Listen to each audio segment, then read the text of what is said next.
Okay, so e-commerce, that is part A of this chapter.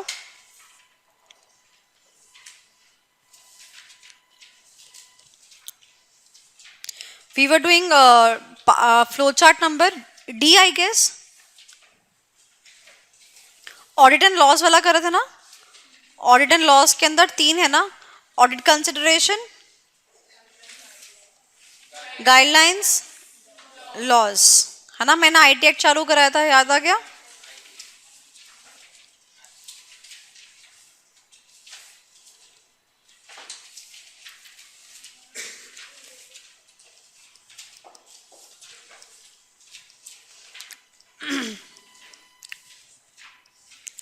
So IT act, any student जिसको बिल्कुल याद नहीं है कुछ भी, जो पढ़ा नहीं है अभी तक कुछ भी आईटी एक्ट में, याद आ गया सब कुछ. आईटी एक्ट, पेन ड्राइव चुराना, नोट्स डाउनलोड कर लेना किसी की इच्छा के बिना, किसी की नहीं, मतलब जिसकी वो है. क्या हुआ मुझे भी बता दे. अच्छा, बैड लिसनर. लड़की की बात नहीं सुनता तू.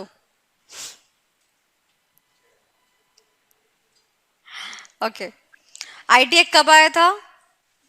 2000 में. आईटी एक्ट में अमेंडमेंट कब आई थी? अगर आईटी एक्ट ना होता तो डिजिटल सिग्नेचर को वैलिडिटी नहीं मिलती. आप जो ऑनलाइन चीजें करते हो उसको वैलिडिटी नहीं मिलती. ई कॉमर्स को वैलिडिटी नहीं मिलती. ई कॉमर्स के ट्रांजैक्शन को वैलिडिटी नहीं मिलती.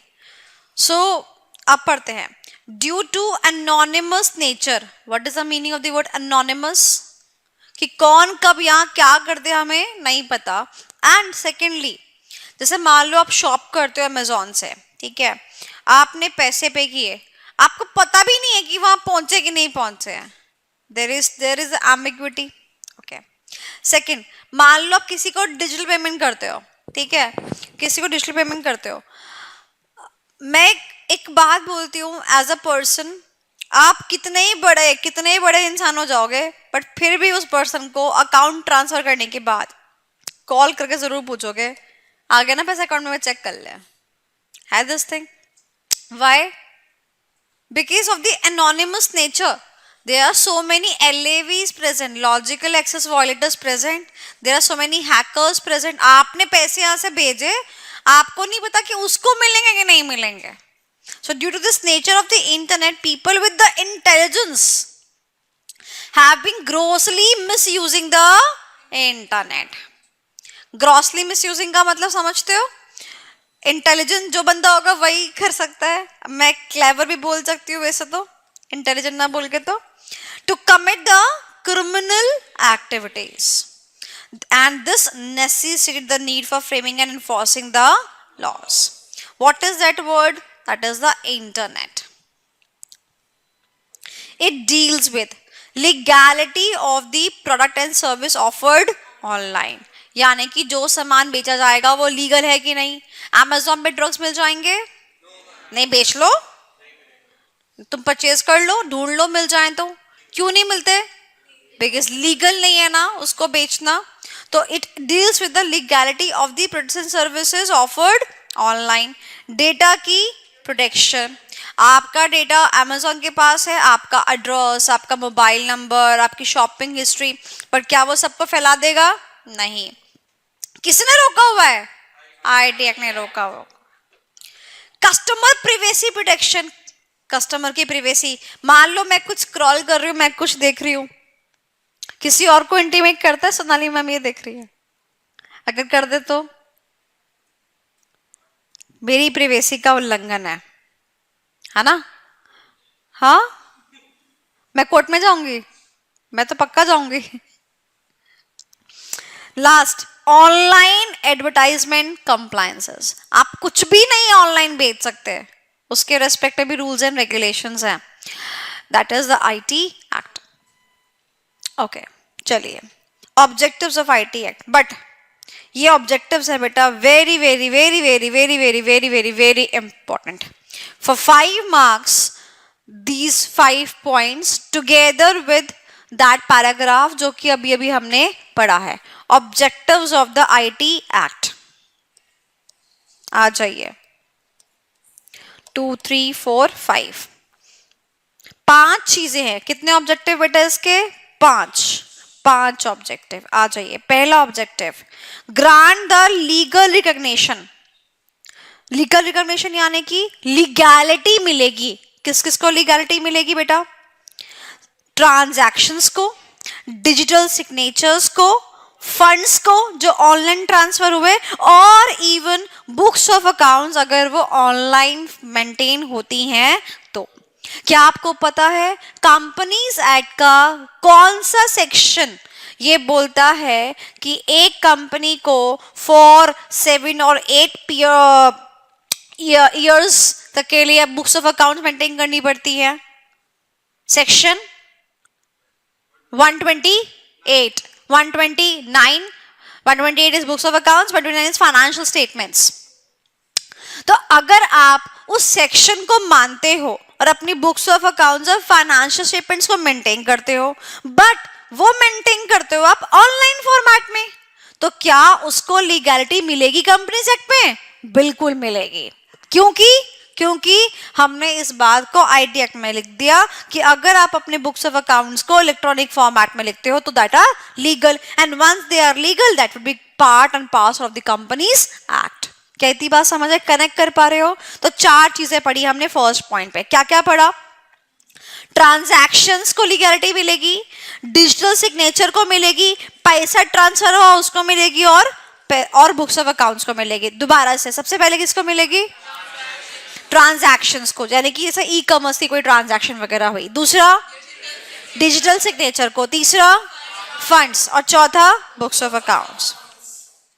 चलिए अब इसको याद करते हैं। आ जाइए, सबसे पहले आपने एक ट्रांजैक्शन करी, बट उस ट्रांजैक्शन को करने के लिए आपको आपके साइन लगाने पड़े। तो सबसे पहला आया ट्रांजैक्शन, फिर आया साइन, और जैसे आपने साइन किया अब आपको ट्रांजैक्शन करनी पड़ेगी, पैसा ट्रांसफर करना पड़ेगा यानी कि फंड, थर्ड पॉइंट। और पैसा अगर ट्रांसफर होगा तो आपके यहां से डेबिट होगा यानी कि बुक्स ऑफ अकाउंट्स में जाएगा। अब 4 पॉइंट याद करके देखो। पहला पॉइंट ट्रांजैक्शन, दूसरा पॉइंट डिजिटल सिग्नेचर, तीसरा पॉइंट, चौथा पॉइंट बुक्स ऑफ अकाउंट्स। याद हो गया?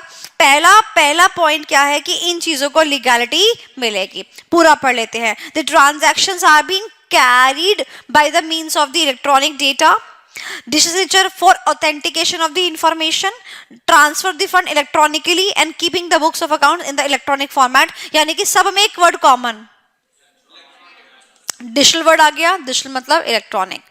सो लीगल रिकॉग्निशन मिली किन चीजों को? बेसिकली जो चीज इलेक्ट्रॉनिक मोड में हो रही थी। क्या चीज इलेक्ट्रॉनिक मोड में हो रही थी? Transactions, DS, funds, done.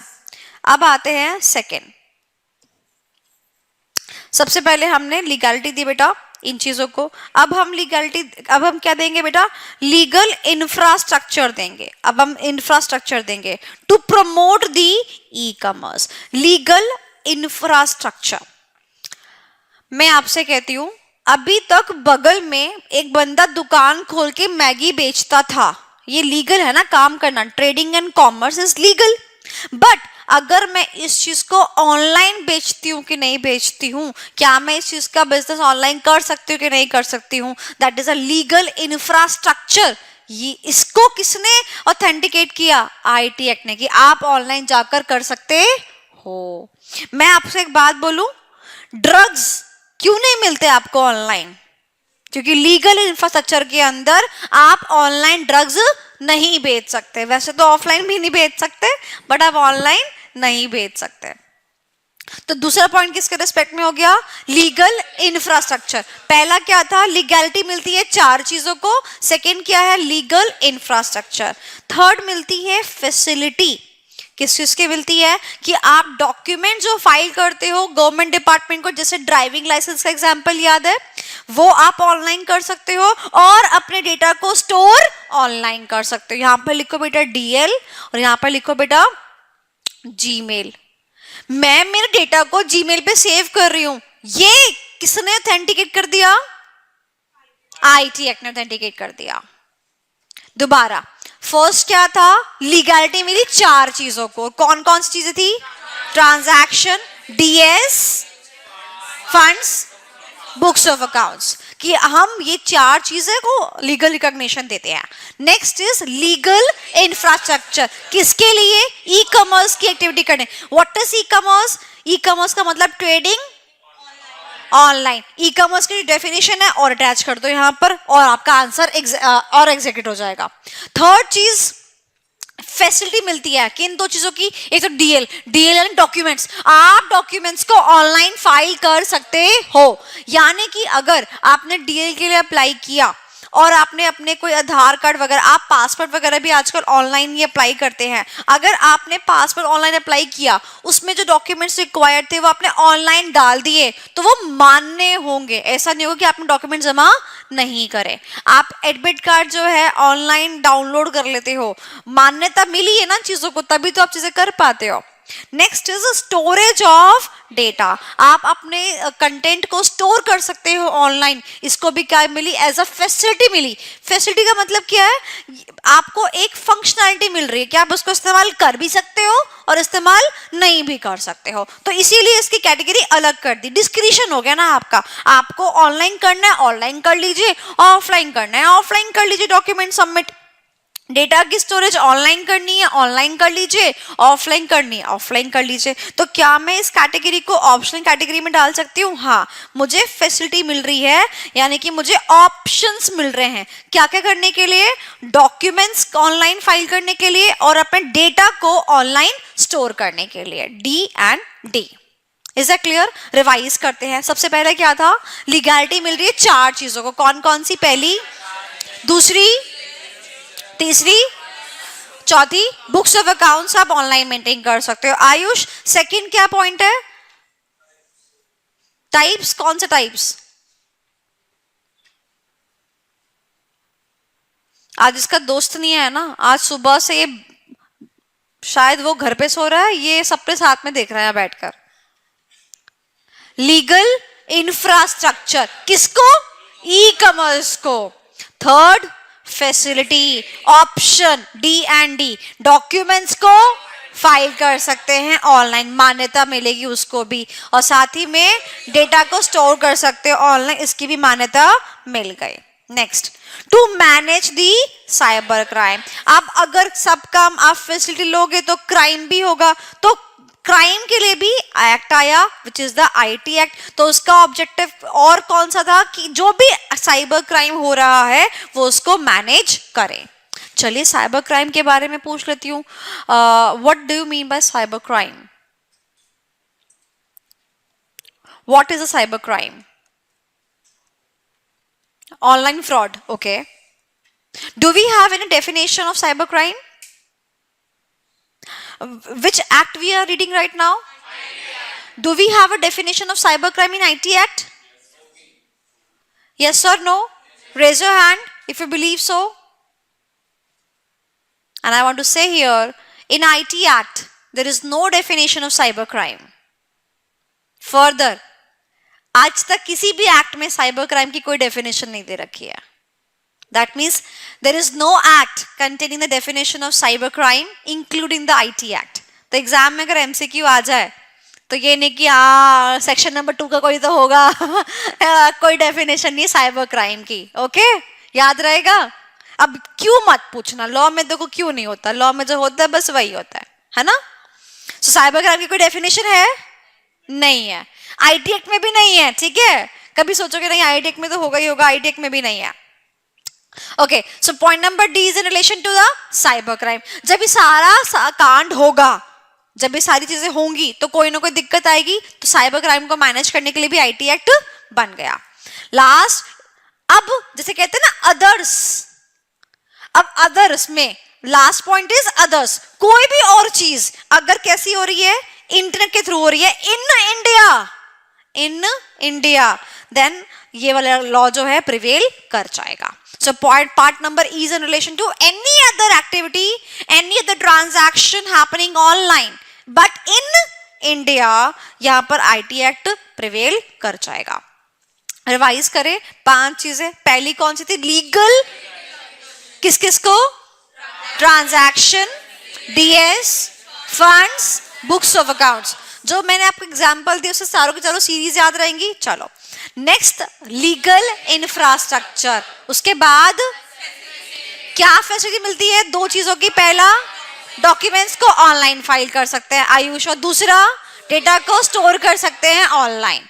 चौथा पॉइंट, ये सब कुछ अगर काम होगा तो कांड भी होगा, तो साइबर क्राइम को मैनेज करने के लिए आईटी एक्ट, और इन सब को मिलाकर जैसे कहते हैं ना others balance. But the crime, the point is कि वो ट्रांजैक्शन, वो क्राइम, वो ऑनलाइन होना चाहिए, यानी इंटरनेट पे होना चाहिए, और इन इंडिया होना चाहिए। हो गए 5 सिक्योर। चलो अब मैंने आपको एक बात और बताई थी कि बेटा मुझे अगर, सुनना ध्यान से, मुझे अगर ये सारे ऑब्जेक्टिव, ये पांचों के पांचों ऑब्जेक्टिव अगर फुलफिल करने हैं, अगर मुझे ये पांचों के पांचों ऑब्जेक्टिव फुलफिल करने हैं, तो मैं क्या करूं कि ये ऑब्जेक्टिव फुलफिल हो जाए? मुझे इनको एक्ट का हिस्सा बनाना पड़ेगा, और किसी भी चीज को एक्ट का हिस्सा बनाना यानी कि उसको सेक्शंस में डाल देना, प्रोविजंस में डाल देना। तो इसका मतलब जो आपने अभी ऑब्जेक्टिव में पढ़ा, यही चीज आप उनको सेक्शंस में पढ़ोगे। क्योंकि अगर मैं चाहती हूं इस चीज को आगे कंटिन्यू करना, इस चीज की एक्शन चाहती हूं मैं, तो मुझे क्या करना पड़ेगा? उसको सेक्शंस में डालना पड़ेगा।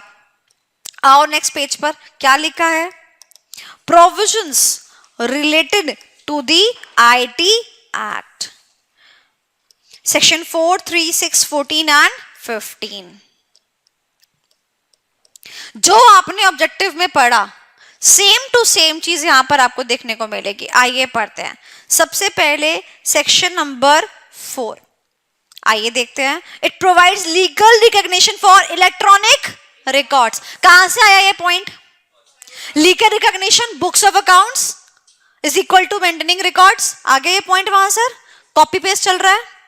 अच्छा अब सुनना, रिकॉर्ड क्वेश्चन है, ध्यान से, एमसीक्यू में भी पूछा जा सकता है। रिकॉर्ड, मान लो आपने और मैंने कोई भी बातचीत करी, कोई चीज थी, कोई इसकी बातचीत करी ओवर दी मेल पर, तो जो आपने मुझे रिप्लाई किया, मैंने आपको रिप्लाई बैक किया।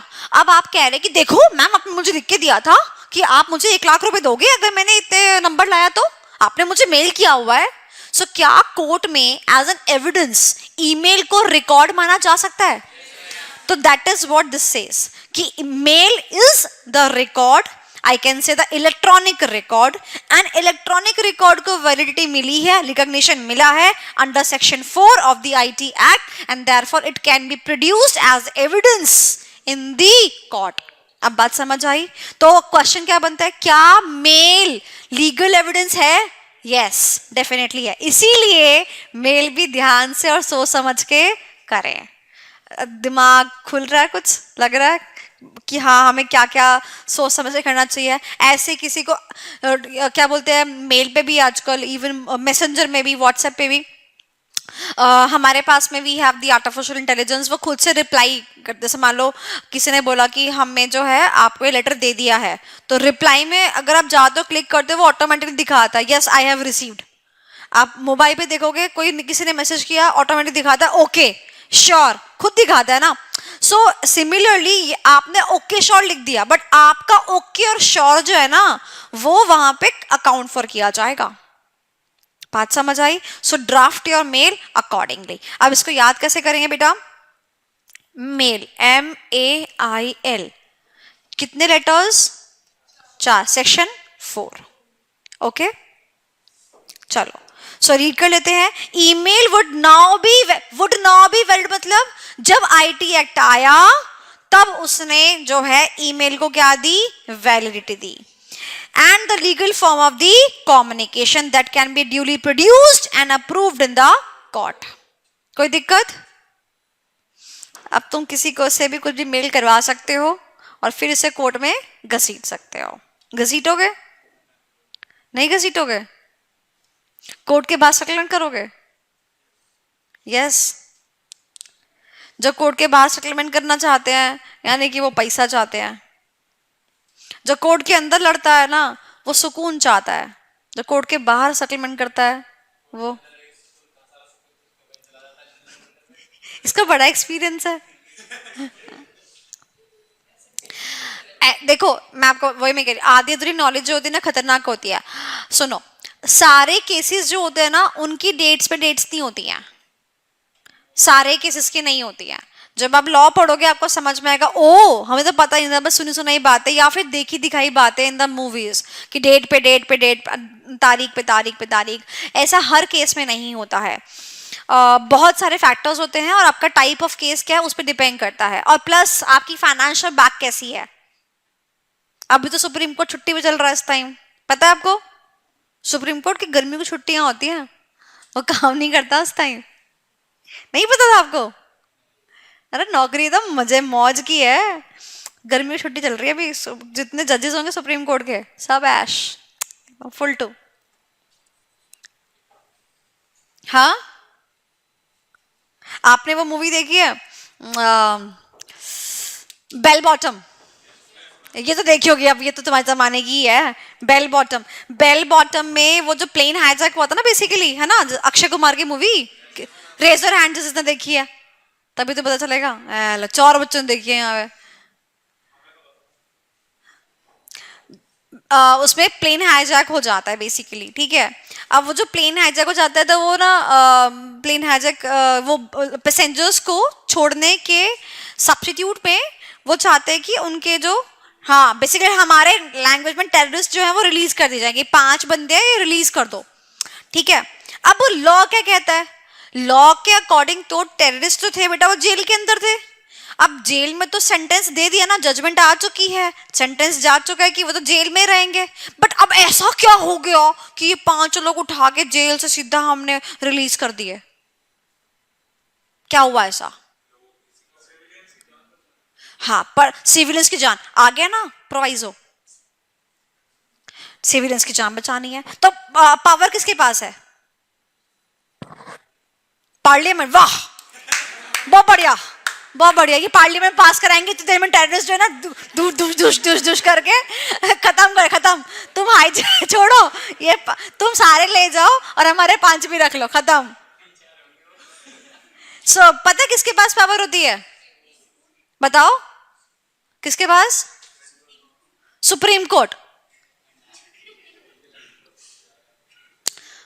Court is an artificial person. किसने इनको जेल भेजा था? किसकी जजमेंट से ये जेल गए थे? जिस जज के जजमेंट से जेल गए थे ना, ये उनकी कठपुतली। कोई भी इंसान, जब जज ने डिसीजन दे दिया ना कि फलाना बंदा जो है सेंटेंस कर दे कि जेल में रहेगा फॉर लाइफ टाइम एग्जाम्पल, तो ये जो है जो बंदा जेल जाता है वो एक तरीके से कठपुतली हो जाती है जज की। वो जज जैसा चाहेगा ना उसको वैसा करेगा। वो उसे एक जेल से 10 जेल में ट्रांसफर करना है वो वैसा करेगा। वो जेल में उसको क्या सहूलियत प्रोवाइड करवाना चाहता है वो जज के हिसाब से वो कहेगा छोड़ दो इसको, क्योंकि हमारे सिविलियंस की जान बचानी है। तो जज का पहले जजमेंट आएगा कि वो छोड़ेगा। फिर सारा काम कितने दिन में हो गया था पता है? 1 घंटे के अंदर कोर्ट का जजमेंट आ गया था। 1 घंटे के अंदर आ गया ये जज ने बोल दिया 1 घंटे के अंदर। और वैसे तो तुम कह रहे हो तारीख पे तारीख, समझ रहे हो? डिपेंड करता है सर्कमस्टांसेस पे, डिपेंड करता है केसेस पे, डिपेंड करता है चीज़ों के ऊपर। ऐसा नहीं है कि सबकी चीज़ें होती हैं। बहुत सारे डोमेस्टिक वायलेंसेस के केस हैं, कहने को तारीख पे तारीख डलती है, but there are certain cases जिनकी सुनवाई 2 सिटिंग में खत्म हो जाती है। Certain cases are like open and shut case, खत्म। तो इस केस के अंदर क्या जज ने बोला, तुरंत तुरंत 1 घंटे के अंदर डिसीजन हो गया कि भैया छोड़ दो इनको। जितने सारे सिविलियंस थे उन सबके जो पेरेंट्स थे वो बाहर रो रहे थे, हमारे हमारे लोग जो है, हमारे लोग जो है एरोप्लेन में फंसे हुए हैं, फंसे हुए हैं, फंसे हुए हैं। चाहे घर में उनको चाय पानी ना पूछते हो, सबके आंसू निकल रहे थे उस टाइम पर। So what is the fact? The law, it has to be studied with the help of various case laws, and अगर आपको knowledge होगी तो ही आप एक judgment पास कर सकते हैं कि हमारा कोर्ट ऐसा है, हमारा कोर्ट वैसा है। ये सब सुनी सुनाई बातें हैं। जैसे आपको पता है कि there lies a difference between a cash flow statement and a fund flow statement, right? But वो सारी बातें बाहर वाले को समझ में नहीं आती हैं। तो आप ये समझिए कि आपको भी बाकी सारी बातें समझ नहीं आती, सब आप सुनी सुनाई बातें और देखी दिखाई बातों पे यकीन करते हैं, जो reality that is somewhat different. तो मत कीजिए। और हाँ, कहते हैं कि जब किसी इंसान पे पड़ती है ना, तो वो इंसान ना उस फील्ड में ना नॉलेज ऑब्टेन कर ही लेता है। जब आप मोबाइल फोन खरीदने के लिए जा रहे हो, तो आप 4 मॉडल देख के जाते हो, नॉलेज लेके जाते हो, क्या चल रहा है ट्रेंड में वो देख के जाते हो, नॉलेज ऑब्टेन करके जा रहे हो ना। Simple is that. सिमिलरली कभी आप डॉक्टर के पास तो हॉस्पिटल में जाते हो, तो यू स्टडी द थिंग्स कि अच्छा ये ऐसा ऑपरेशन चल रहा है, ऐसा है, नहीं करते हो study.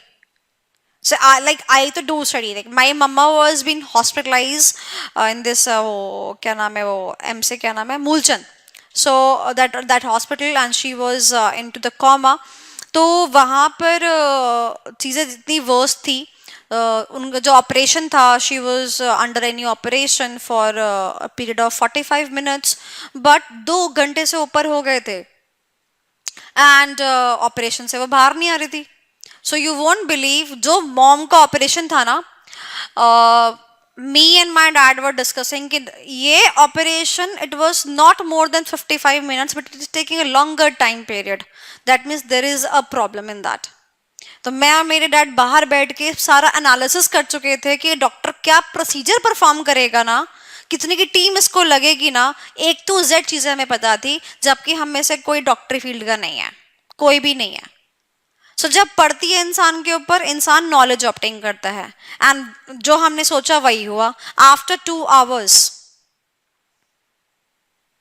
The things were worst. चीजें खराब हो गई and there was a time when doctors ने ये भी बोलते थे कि नहीं अब हम सेव भी नहीं कर पाएंगे. But that was a belief, that was the knowledge कि क्या चल रहा था. So the point was the Moolchand, मतलब मैं आज भी उस हॉस्पिटल को नहीं भूल सकती. Moolchand, the hospital itself was on mistake. And what was the mistake?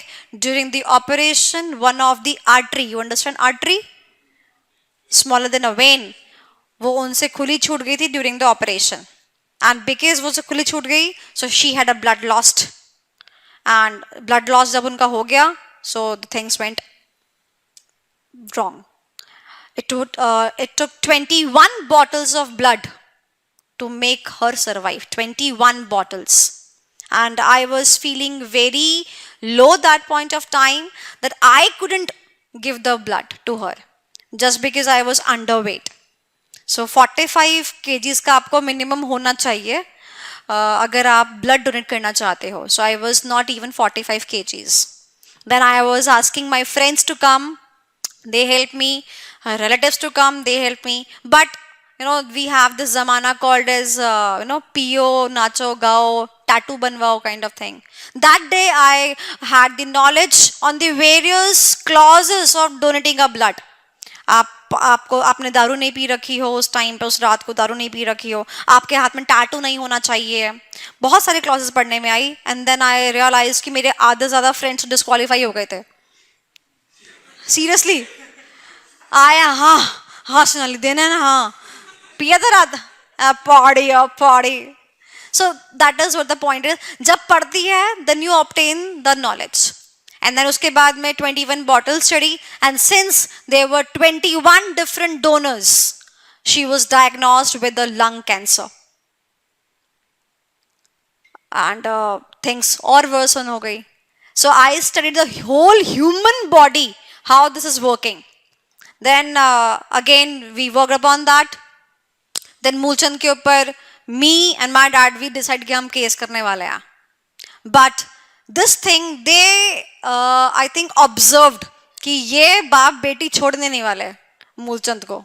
So Moolchand started क्या बोलते हैं उसको, किसी को परेशान जैसे करते हैं ना, क्या बोलते हैं टी से, हाँ नहीं नॉट टीजिंग, परेशान करते ना किसी को. So torture, they started torturing my mother. In what sense? Injection अगर लगना है तो it has to be done very politely and very gently. Injection ठुक रहा है वहां पर, लग नहीं रहा है. And there used to be more of threats. So my mom was given so many threats कि अगर आपके परिवार से किसी ने केस किया तो आपके साथ क्या हो जाएगा, आपकी बेटी के साथ क्या हो जाएगा, ये they were giving the threats. And you know that the culture of the hospital is what? They don't allow every time to meet your family members. सो वो सिर्फ meeting for a very smaller bit of time के लिए ही होती थी, और उस time में हम बस हाल चाल पूछ के वापस खत्म, और क्या. But I was the one who observe, नहीं, there is something wrong going on. I was observing from the window, from the how bhav of each and every person, and then I said कि नहीं, there is something mischievous going on which is not being observed yet by our family members, and that was this torture. And then because of this torture, my mind went into depression. So things were going worst day by day by day by day. तो the things were this, तो हमने decide किया कि हम मूलचंद छोड़ेंगे, will go to some other hospital. But एक और clause समझ में आया कि अगर एक हॉस्पिटल का केस खराब है तो दूसरा हॉस्पिटल उसको टेक ओवर नहीं करता. तो बस इतनी जब पढ़ती है ना, आपको सारी नॉलेज, सारे एक्ट, सारे क्लॉजेस सब समझ में आने लग जाते हैं आपको, बहुत कुछ. जब आप हॉस्पिटल में जाते हैं, वो आपसे एग्रीमेंट साइन कराते हैं कि कुछ भी हो सकता है, कुछ भी हो सकता है. We shifted our mom from Moolchand to the another hospital there at Daryaganj side. तो वहां पर हमने शिफ्ट किया. दैट टाइम क्या बोलते हैं उसे, सोर्स लगा के हम लोगों ने शिफ्ट किया. But we shifted her into the emergency ward, and doctors ने बोला दैट विद इन 24 आवर्स ये वाला ब्लड इनको चढ़ना है, प्लेटलेट्स ही चढ़नी है इनको, ये मेडिकेशंस जानी है within 24 hours. And I was the one who was revolving in the whole hospital to just seek a bed for her. There was no bed for her. And when I admitted her into the hospital late night 12:30 AM morning. So when why I am saying I, because my dad was somewhere else to arrange the money. We lost lakhs of money in Moolchand already.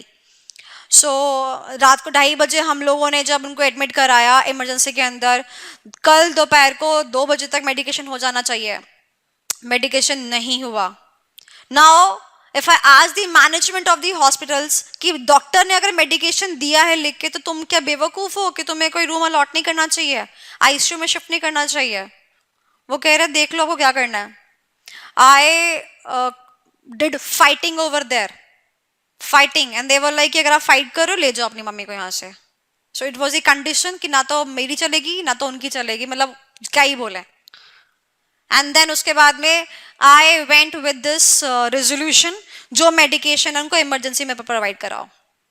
सारे classes पढ़े मैंने बैठ के वहां पर, and वही same medication emergency में provide की गई. बस पॉइंट क्या था कि अगर कोई चीज 10,000 रुपए की है तो इमरजेंसी में वो चीज 25,000 रुपए की वर्थ होती है उसकी. I paid it then and there only, pay करा, इमरजेंसी में मेडिकेशन दिलाया. सो जब आपके ऊपर पड़ेगी आपको सब सारे क्लॉज याद आ जाएंगे, सारी चीजें याद आ जाएंगी, तब आपको लगेगा कि हाँ इसकी नॉलेज भी होनी चाहिए, इसकी नॉलेज भी होनी चाहिए, इसकी नॉलेज भी होनी चाहिए.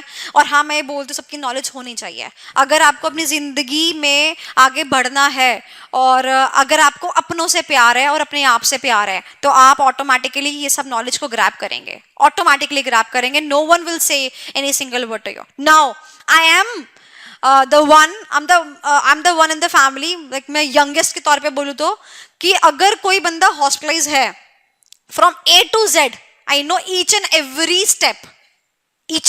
step, I know each and every test, क्या कैसी चीजें होती हैं, किसका क्या प्राइसिंग आता है. I know about each and every hospital there in Delhi NCR, कौन कैसा नहीं है, हर एक चीज के बारे में समझ में आ गया. तो किसी को एडवाइस भी लेनी होती है तो everyone take advices from me, जबकि ये मेरा डोमेन नहीं है. But this is what the experience has been through. मेरे ही नोन में मेरे मामा जी एडमिट हुए. जब वो एडमिट हुए तो उनके बच्चे नहीं खड़े थे वहां पर, मैं खड़ी थी वहां पर, because they were not aware about कि अब क्या साइन करा दे, क्या मेडिकेशन लिख दे. I was the one who was standing over कि नहीं सोनाली से पूछ ले ये बता देगी, इससे पूछ ले ये बता देगी, ये सही बताएगी, इसको पता है टेस्ट कैसे करना है, etcetera etcetera. So even for a single operation they ask for my suggestion in case of youngsters. वैसे तो सारे बड़े होते ही हैं, बट अगर बड़े ही एडमिट हो जाएंगे तो क्या होगा, छोटों को करना पड़ेगा इन दैट कैटेगरी. सो समय सब कुछ सिखा देता है. और आप लोगों को भी धीरे धीरे चीजें सीखने में आएंगी. आप लोगों के पेरेंट्स देखो कुछ भी कह लो, ओल्ड एज धीरे धीरे करके हो ही रहे हैं. So you have to take care of them, you to take care of each and everything. I have started dealing with this thing कि मैं अपने पेरेंट्स का हर 6 महीने में और कुछ डिजीज का एनुअली में मैं जरूर टेस्ट कराती हूँ. पता नहीं चला, क्योंकि मेरी मॉम की जो डिजीज थी वो पता नहीं चली थी. इट टुक 3 years कि वो चीज डेवलप हो रही थी, बट उनको पता नहीं थी. She and womens mostly they are not open that much. So take care of your parents. 6 महीने साल भर में take the responsibility, take the responsibility even of those things कि आपके पापा मम्मी के ऊपर लायबिलिटी कितनी है. डोंट आस्क कि मम्मी पापा पैसा कितना आ रहा है. Always ask कि मम्मी पापा liability कितनी है. If you are having a home, do ask, is that on a loan? How much is the interest of the loan? From which bank the loan is? मतलब जो आपकी liabilities हो सकती हैं उनके बारे में पता करने की कोशिश कीजिए. आप धीरे धीरे करके खुद समझदार होते चले जाएंगे. And start guessing about the alternatives available. आप सोचना चालू कीजिए, अगर ये नहीं होगा तो फिर कैसे होगा, ये नहीं होगा तो फिर कैसे होगा. जिस दिन आपको आप टेंशन लेना चालू कर देंगे ना, उस दिन आपको लगेगा कि हाँ यार, we are nowadays living a life which is a family oriented life. Okay, so चीजें पता होंगी आपको. मैं तो आप लोगों की तरह बिल्कुल, मुझे स्कूटी कंजर पंचर नहीं पता था. स्कूटी का पंचर ठीक कराते कैसे, उसके पैसे नहीं पता थे. So from that thing to the thing, and I was like a princess. मतलब हर चीज बिल्कुल ऐसा, पढ़ाई कर रही हूँ तो मतलब यहाँ पे ही चाय पानी नाश्ता ये खाना सब टेबल पे मिलेगा. Princess. And from a princess to a mature person. And मैं तो बहुत ज़्यादा इस चीज़ में प्राउड फील करती हूँ. My mom went through all these things. It took her 4 months to, come out of this. But there was no single tear coming out of my eyes. Relatives, they came, they said, इसको तो कोई फर्क ही नहीं पड़ रहा है, इधर रोती नहीं है. So the रोना किस बात का है? If you are doing your actions, if you are very much systematic, ये हुआ ऐसे करना है, ऐसे करना है, ऐसे करना है, ऐसे करना है. अगर आप रोए, आप इमोशनली वीक हो जाएंगे, मेंटली आप दिक्कत करोगे. सो रोए नहीं, मेंटली अपने आप को स्ट्रांग रखें और आगे बढ़ते रहें. अपने मम्मी पापा के साथ में चीज़ों को मैनेज करें. मम्मा घर कैसे मैनेज करती है आपको पता होना चाहिए. पापा बाहर कैसे मैनेज करते हैं आपको पता होना चाहिए. No one should be like कि हाँ हमें क्या ही फर्क पड़ रहा है, बस हम जा रहे हैं घर में मेहमान की तरह हैं और जाके खा पी के मम्मा मैनेज कर देती है सारा, पापा मैनेज करते हैं सारा. It should not be like that. Since you are 18 plus, in the foreign countries 18 साल से ऊपर के बच्चों को छोड़ दिया जाता है खुला. आप खाओ कमाओ अपने आप खुद करो. सो आप समझो, अगर आप फॉरेन के कल्चर को ऑप्ट कर रहे हो, you are wearing jeans, I am wearing jeans, like तो you are going to parties, I am going to parties. If we are adopting the foreign culture, ये एक द सेंस ऑफ रिस्पॉन्सिबिलिटी है ना, ये भी ऑप्ट करो, ये भी फॉरेन कल्चर का ही पार्ट है. Start doing this. एंड अपने मम्मी पापा की सेवा और अपनी मम्मी पापा का ध्यान, ये हमारे इंडियन कल्चर का पार्ट है, इसको हम छोड़ नहीं सकते, है ना. चलो ठीक है, आ जाओ वापस, बहुत सारा वो हो गया. चलो, सो प्रोवाइड सेक्शन नंबर, हाँ सेक्शन नंबर 4 खत्म. सेक्शन नंबर 3 पे आते हैं. Section number 3, it provides the conditions where an electronic record may be authenticated by the means of affixing a digital signature. Signature को वैलिडिटी मिली थी कि नहीं मिली थी? मिली थी. सेम यहां पर आ गया. यानी कि उसने बोला अगर कोई रिकॉर्ड है उस पर अगर डिजिटली साइन हो जाए तो वो एक वैलिड रिकॉर्ड माना जाएगा, क्योंकि हमने सिग्नेचर को वैलिड मान लिया under section 3 of the IT act. Therefore this signature have been given the legal validity. क्या इतनी बात समझ में आई? Digital signature section number 3. नीचे आ जाओ, सेक्शन नंबर 15. सेक्शन नंबर 15, क्योंकि ये भी डिजिटल सिग्नेचर के रिस्पेक्ट में है तो हम इसको साथ में कवर करेंगे. अगर DS है तो याद करो मैंने आपसे कहा था ना, एक बार DS मेरे हाथ में आया फिर तो मैं प्रॉपर्टी अपने नाम करवा लूं. बट कौन सा सेक्शन रोकता है? Section number 15 provides the security procedures to be applied to the digital signature. बात समझ आई? सेक्शन 15 में सिक्योरिटी का पूरा प्रोसीजर देके रखा है। Security from both the ends, जिसका डिजिटल सिग्नेचर है उसके पॉइंट से सिक्योरिटी, और जिसके पास रखा है उसके पॉइंट से सिक्योरिटी कहाँ गिवन है? सेक्शन नंबर 15 में गिवन है। तो section number 3 and section number 15 इन दोनों में किसके बारे में गिवन है? अब सुनना ध्यान से, याद करने की टेक्निक। DS 2 वर्ड्स यानी कि 2 सेक्शंस, कौन कौन से? Section 3 and section 15। चले, सेक्शन नंबर 4 मेल के रिलेशन में था, सेक्शन नंबर 3 एंड 15 DS के रिलेशन में। आ जाइए सेक्शन नंबर 6। अभी तक जो आपने पढ़ा सब कुछ वही था जो ऑब्जेक्टिव में कवर था, अब भी आगे जो आप पढ़ने वाले वही सारा कवर्ड है जो ऑब्जेक्टिव में लिखा था। Section number 6 lays down the foundation of the electronic governance. It provides filing any form, application or other document. आ गया डॉक्यूमेंट? चलो, creation or retention of records. Which records? Basically the governmental records. Okay, not those books of accounts.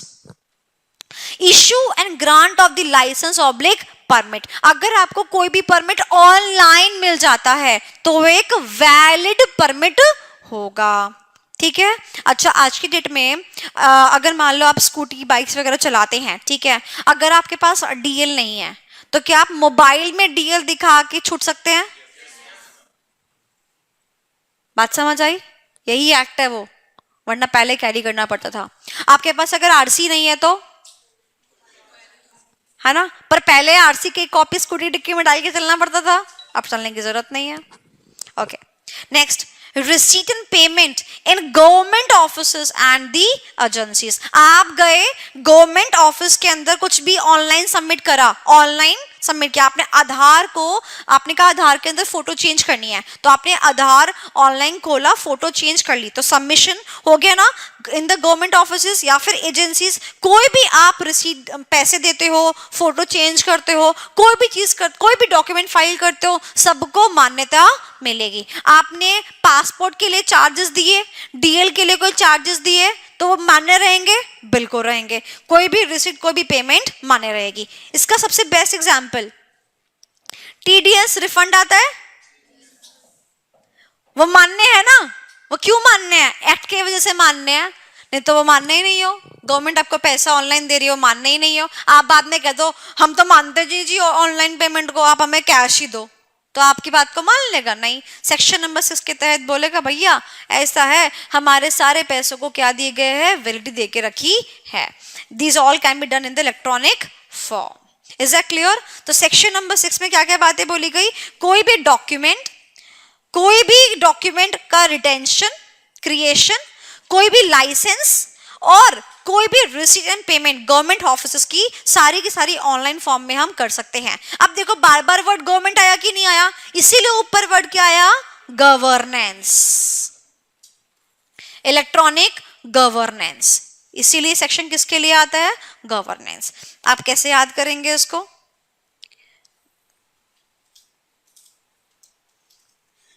Ji section 6 MCQ में section number आते हैं बेटा, ठीक है, इसलिए याद करवा रही हूं।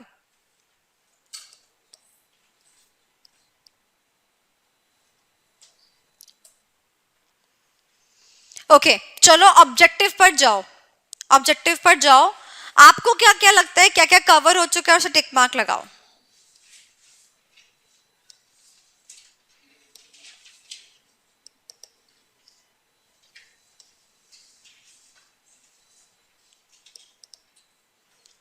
ये कवर हो गया, ये कवर हो गया, ये भी कवर हो गया ऑलमोस्ट, ये भी कवर हो गया। ई कॉमर्स वाला ऑलरेडी कवर्ड ही है।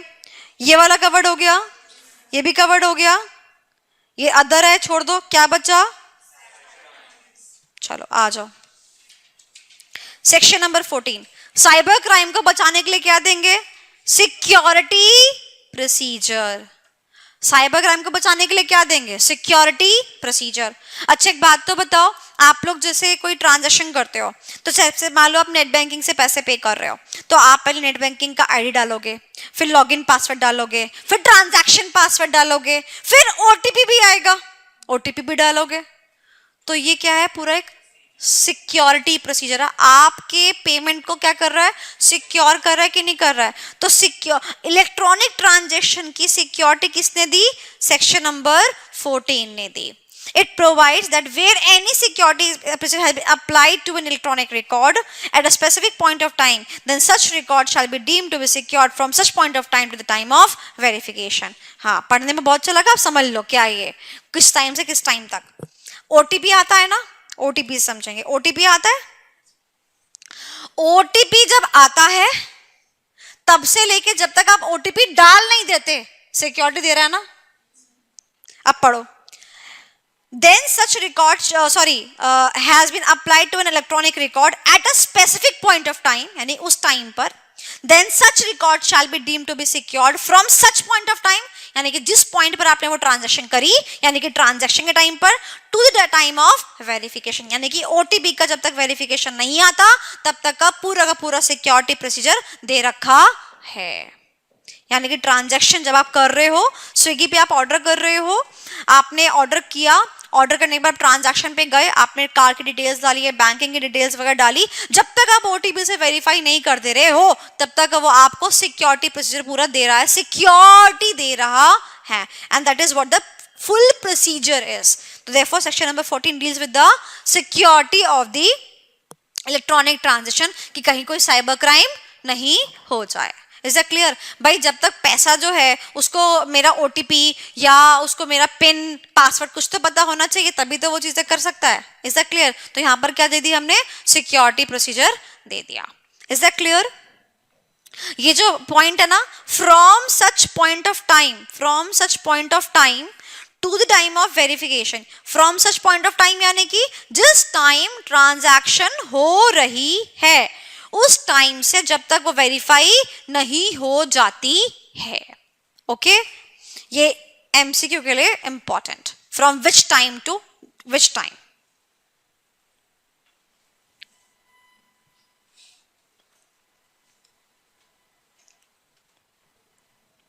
क्या आपको समझ में आ गया? सारे सेक्शंस बहुत दिक्कत भरे सेक्शंस थे क्या? नहीं ना, आसान सेक्शंस थे ना। सो आईटी एक्ट का बेसिक्स आपको मैंने समझाया लास्ट क्लास में। आज की क्लास में मैंने आपको क्या कराया, ऑब्जेक्टिव्स कराए, 5 ऑब्जेक्टिव है, और 5 ऑब्जेक्टिव के रिलेशन में प्रोविजंस भी कितने, 5। घूम फिर आपके आपको 5 ही प्रोविजन मिल रहे हैं। आपको पता है अगर आप घर जाके स्टडी मैट खोलोगे ना तो आपको ना ये जो प्रोविजंस आपको एक बॉक्स में मिल रहे हैं ना, ये आपको 5 पेजेस में मिलेंगे लिखे हुए, इतने बड़े लिखे हुए हैं। एग्जाम में तो 5 नंबर का क्वेश्चन आना है प्रोविजंस के ऊपर, तो अपने को कितना कंटेंट लिखना है 5 नंबर के बदौलत, तो बस 5 नंबर के लिए ये कंटेंट लिखेंगे। अगर आपको लग रहा है कुछ ऊपर नीचे है तो पिछले में से ऑब्जेक्टिव के 2 पॉइंट लिख दो, ये इसका 1 पॉइंट लिख दो, हो गया आपका 5 नंबर का सवाल। इससे ऊपर कोई सवाल नहीं आएगा। एमसीक्यू के लिए सेक्शन नंबर मैंने आपको याद करा दिए है ना। सो आई थिंक सो कि आपको क्लियर हो गया है आईटी एक्ट। और इस फ्लो चार्ट के तहत हम लोगों ने 3 चीजें थी ना, गाइडलाइंस, लॉज, तो क्या हमने ये कर लिया, ये दोनों कर लिया। अब हमारा ये पार्ट बच रहा है, देन दिस वाला पार्ट, दिस वाला flow chart will get over. Any doubts? No ma'am, ठीक, यू कैन गो।